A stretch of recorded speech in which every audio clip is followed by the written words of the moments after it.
If you deleted your homework the day before it was due, as I have, or if you left your wallet at home and you have to go back after spending an hour in the commute. If you won some money at the casino and then put all your winnings on red but it came up black. If you got your best shirt dry cleaned before a wedding and then immediately dropped food on it. If you won an argument with a friend and then later discovered that they just returned to their original view. Starting over is harder than starting up. If you're not ready for that, like if you've already had a bad day, then what you're about to go through might be too much. Feel free to go away and come back. I'll be here. Alright, thanks for coming with me on this trip. I'll understand if you have to take a break at any point. Just find a safe place to stop and quit the game. And don't worry, I'll save your progress, always. Even your mistakes. This game is a homage to a free game that came out in 2002, titled Sexy Hiking. The author of that game was Jazuo, a mysterious Czech designer who was known at the time as the father of B games. And B games are rough assemblages of found objects. Designers slap them together very quickly and freely, and they're often too rough and unfriendly to gain much of a following. They're built more for the joy of building them than as polished products. In a certain way, Sexy Hiking is the perfect embodiment of a B game. It's built almost entirely out of found and recycled parts, and it's one of the most unusual and unfriendly games of its time. In it, your task is simply to drag yourself up a mountain with a hammer. And that act of climbing, in the digital world or in real life, has certain essential properties that give the game its flavour. No amount of forward progress is guaranteed. Some cliffs are too sheer or too slippery, and the player is constantly, unremittingly in danger of falling and losing everything. Anyway, when you start Sexy Hiking, you're standing next to this dead tree that blocks the way to the entire rest of the game. It might take you an hour to get over that tree, and a lot of people never go past it. You prod and you poke at it, exploring the limits of your reach and your strength, trying to find a way up and over. And there's a sense of truth in that lack of compromise. Most obstacles in video game worlds are fake. You can be completely confident in your ability to get through them, if you have the correct method, or the correct equipment, or just by spending enough time. In that sense, every pixelated obstacle in Sexy Hiking is real. The obstacles in Sexy Hiking are unyielding, and that makes the game uniquely frustrating. But I'm not sure Jazuo intended to make a frustrating game. The frustration is just essential to the act of climbing, and it's authentic to the process of building a game about climbing. A funny thing happened to me as I was building this mountain.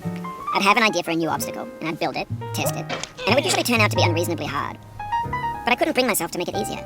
It already felt like my inability to get past the new obstacle was my fault, as a player rather than as a builder. Imaginary mountains build themselves from our efforts to climb them, and it's our repeated attempts to reach the summit that turns those mountains into something real. When you're building a video game world, you're building with ideas, and that can be like working with quickset cement.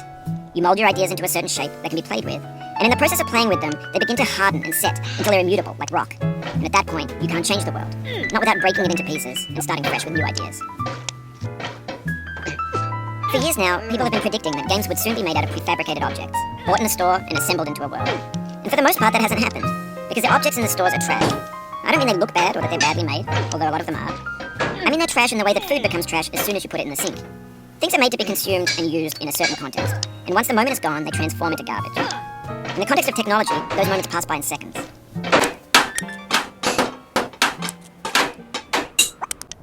Over time, we've poured more and more refuse into this vast digital landfill that we call the internet. It now vastly outnumbers and outweighs the things that are fresh and untainted and unused. When everything around us is cultural trash, trash becomes the new medium, the lingua franca of the digital age. And you could build culture out of trash. But only trash culture. B games, B movies, B music, B philosophy. Maybe this is what digital culture is. A monstrous mountain of trash, the ash heap of creativity's fountain. A landfill with everything we ever thought of in it. Grand, infinite, and unsorted.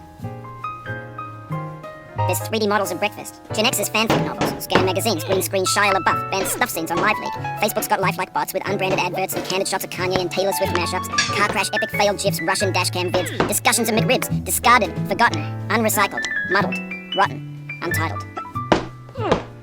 Everything's fresh for about 6 seconds, until some newer thing beckons, and we hit refresh. And there's years of persevering, disappearing into the pile, out of style, out of sight. In this context, it's tempting to make friendly content that's gentle, that lets you churn through it but not earn it. Why make something demanding if it just gets piled up in the landfill, filed in with the bland things?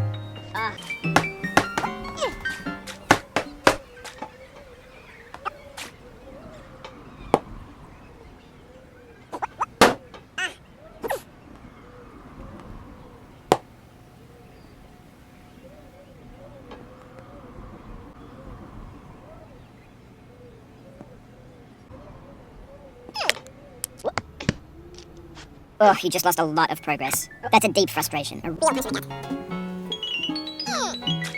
Sorry about that. Alright, have it again. Keep on trying, don't get to you.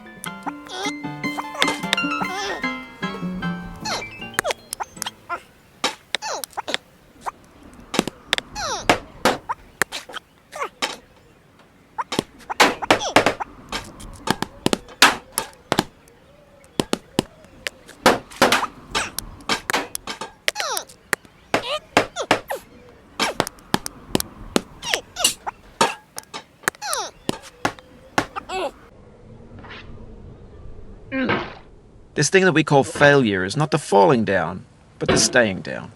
Mary Pickford.